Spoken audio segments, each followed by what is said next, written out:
Geostrategy.com. Hello, this is Daniel Grady with a brief look at the markets for today, Wednesday, October 9th. We'll start with a look at the economic calendar, and there's a bunch of news that's coming out at 9:30 GMT, which could have an impact on the pound. And later in the afternoon, or the evening at 7 GMT, we have the release of the FOMC minutes. Futures for Europe are trading mixed, so we're looking at a neutral bias at the opening of the European session. Yesterday, the S&P 500 dropped 1.2%, which is one of the largest drops it had in several months. So we're looking at a general risk-off sentiment for the United States. Also, the VIX level rose above 20 for the second time this year. So we're looking at a relatively high-risk environment.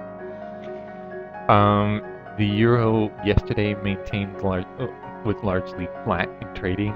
This despite positive news from a report released by the IMF citing improved outlook for the eurozone.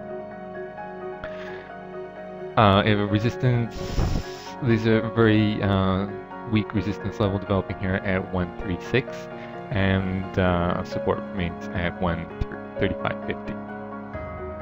The Japanese yen was largely unchanged again yesterday.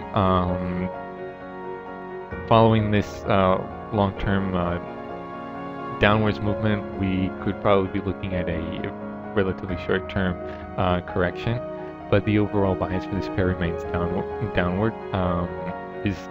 Resistance is still here at the 38.2 Fibonacci level. That would be 97.75. And again, we've been looking at it to challenge the support level that has held 3 times before. The support level is at 96.85.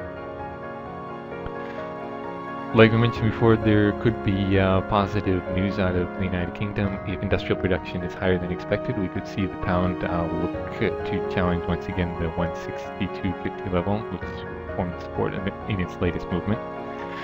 However, the pound is at the high end of its trading ranges, so if the news is not better than expected, it could remain neutral or drop further down towards the 1.6 level. Gold is at the changing. Gold here is at the top of this trend line.